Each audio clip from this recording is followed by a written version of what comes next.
اعوذ باللہ من الشیطان الرجیم بسم اللہ الرحمن الرحیم۔ محترم ناظرین السلام علیکم رحمۃ اللہ وبرکاتہ کہتی ہوں۔ محترم ناظرین، آج 11 شعبان جمعرات کا دن آ چکا ہے۔ ہمارے پیارے نبی صلی اللہ علیہ وآلہ وسلم کا فرمان ہے کہ یہ میرا مہینہ ہے اور در حقیقت شعبان ماہ رمضان کی تیاری کا مہینہ ہے۔ وظیفہ بتانے سے پہلے میں آپ سے ایک التماس کروں گی۔ میرے اللہ کا فرمان ہے سب فرشتے بھی میرے نبی حضرت محمد صلی اللہ علیہ وآلہ وسلم پر درود پڑھتے ہیں اور میں خود بھی محمد صلی اللہ علیہ وآلہ وسلم پر درود پڑھتا ہوں۔ تو مجھ کو جو مانتے ہیں اور میرے نبی کو مانتے ہیں وہ میرے نبی حضرت محمد صلی اللہ علیہ وآلہ وسلم پر درود پڑھیں۔ یہ درود اللہ رب العزت کا ایک ایسا عمل ہے کہ جب انسان پڑھنا شروع کر دیتا ہے دائیں کندھے والے فرشتے اس کا ثواب لکھنا شروع کر دیتے ہیں اور بائیں کندھے والے فرشتے آپ سے جو گناہ کیے ہوتے ہیں ان گناہوں کو مٹانا شروع کر دیتے ہیں۔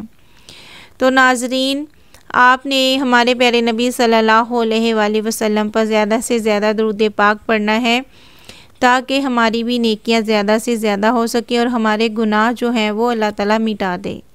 آئیں سب مل کر دعا کرتے ہیں۔ اے میرے اللہ، ہم سب مل کر دعا مانگتے ہیں کہ اللہ تعالیٰ جتنے بھی لوگ پریشان ہیں سب کی مشکلات آسان فرما اور جو کچھ بھی ہم عبادت کرتے ہیں اللہ ہماری عبادتوں کو قبول منظور فرما، آمین۔ تو ناظرین، تو آج کا ایک اہم وظیفہ ان لوگوں کے لیے ہے جن کے گھروں میں پیسوں کی کمی ہے، کیونکہ پیسہ ایک انسانی ضرورت ہے۔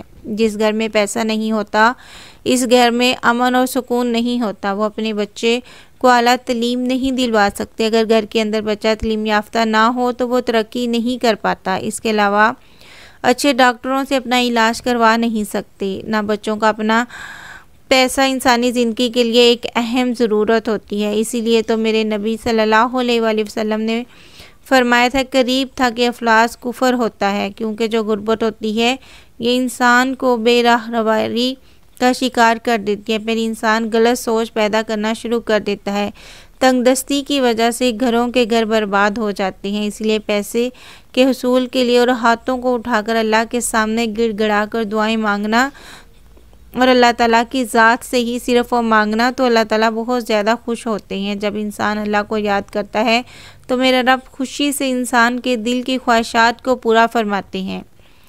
یہ واحد میرا ایک رب ہے، یہ پوری کائنات کا رازق، مالک اور خالق ہے۔ اس لیے آج ایک میں اہم عمل بتانے والی ہوں۔ اگر آپ نے اس عمل کو اپنی زندگی کا معمول بنا لیا تو مجھے اس رب ذوالجلال پر اتنا یقین ہے کہ آپ کے گھر سے کبھی پیسے کی کمی نہیں ہوگی۔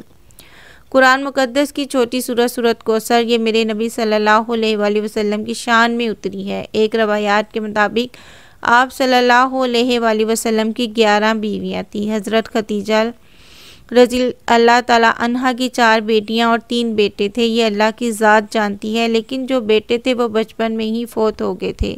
تو کافر لوگ باتیں کرنے لگے یہ نبی ہیں، اس کی کوئی اولاد نہیں ہے، یہ بے نسل ہو گیا ہے۔ اچھا ہوتا تو اس کی اولاد ہوتی جسے نبی کے دل کو تکلیف ہوتی۔ تو اللہ نے ان کے لیے سورت کوثر بھیجی۔ اس وقت میں نبی اپنے صحابہ کے پاس بیٹھے ہوئے تھے جب فرشتہ وحی لے کر آیا تو میرے نبی نے ان کو بتایا، تو اس کے بعد میرے نبی کو خوشی ہوگی، غم دور ہو گیا۔ تو یہ وظیفہ ہے، اس کی تفصیل یہ ہے کہ تھوڑی سی آپ نے چینی لینی ہے اور سوجی اور میدا آپ نے تھوڑا تھوڑا لینا ہے۔ اس کے اوپر حضرت محمد صلی اللہ علیہ وآلہ وسلم پر 3 بار درود پاک پڑھنا ہے اور اپنا دایاں ہاتھ چینی، میدے اور سوجی پر 3 بار آپ نے یہ سورت کوثر کو جو ہے وہ پڑھنا ہے۔ سب سے پہلے آپ نے درود پاک پڑھنا ہے، پھر آپ نے 129 بار جو ہے وہ سورت کوثر پڑھنی ہے۔ حضرت محمد صلی اللہ علیہ وآلہ وسلم فرماتے ہیں کہ جو شخص قرآن کا ایک حرف پڑھتا ہے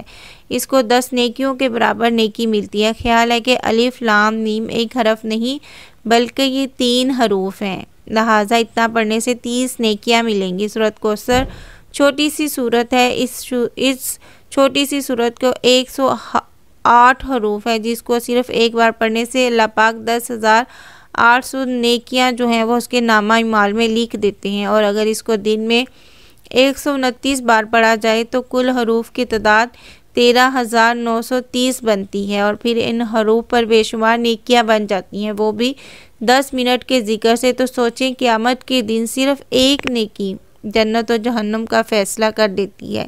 یہ کتنا بڑا ذخیرہ ہے جو دنیا میں بھی کامیابی ملتی ہے، جو ہم چلتے پھرتے اٹھتے بیٹھتے وقت سورۃ کوثر پڑھنے میں لگا دے تو کتنا بڑا نیکیوں کا ذخیرہ جمع کر سکتے ہیں۔ اس کے علاوہ آپ نے 11 مرتبہ یا اللہ یا رزاق پڑھنا ہے۔ اس کے بعد پھر آپ نے خاموشی سے بیٹھ کر درود شریف جو ہے وہ پڑھنا ہے، اور آپ نے پھونک مار دینی ہے، اور آپ نے یہ چینی، میدے اور سوجی کو کیڑے مکوڑے چونٹیوں کو ڈال دینا ہے، وہاں پر آپ نے پھینک دینا ہے جہاں پر یہ چونٹیاں وغیرہ آتی ہیں۔ ایک ایک دانے کے عوض میرا رب آپ کو لاکھوں روپے دے گا۔ دیکھو چھوٹا سا عمل ہے، وہ میرے رب کی بالکل حقیر سی اور معمولی سی ایک مخلوق ہے، ایک بہت بڑا عمل ہے۔ اس سے لوگوں کی نسلیں بدل چکی ہیں۔ اتنا رب رزق دیتا ہے کہ سنبھالنا مشکل ہو جاتا ہے، لیکن خاموشی سے کسی کو بتائے بغیر اللہ جانے، آپ خود جانے، آپس میں اللہ سے جڑے رہیں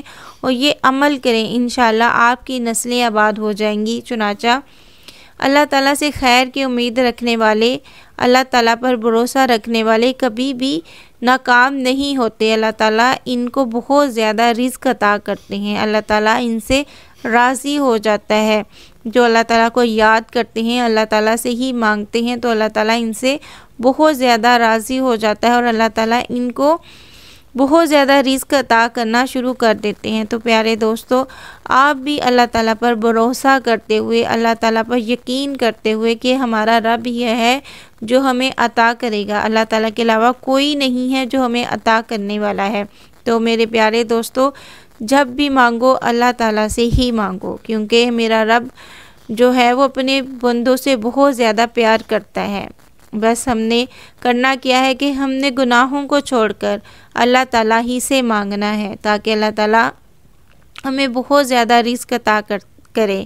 تو میری اللہ تعالیٰ سے دعا ہے کہ جتنے بھی لوگ پریشان ہیں، جو کوئی بھی اولاد کی وجہ سے پریشان ہے، جس کی جو بھی مشکل ہے، اللہ تعالیٰ ان کو آسان کرے، آمین ثم آمین۔ میں امید کرتی ہوں آپ کو آج کی ویڈیو پسند آئی ہوگی۔ اپنا بہت سا خیال رکھیے گا۔ اگلی ویڈیو تک کے لیے مجھے اجازت دیجیے۔ اللہ حافظ۔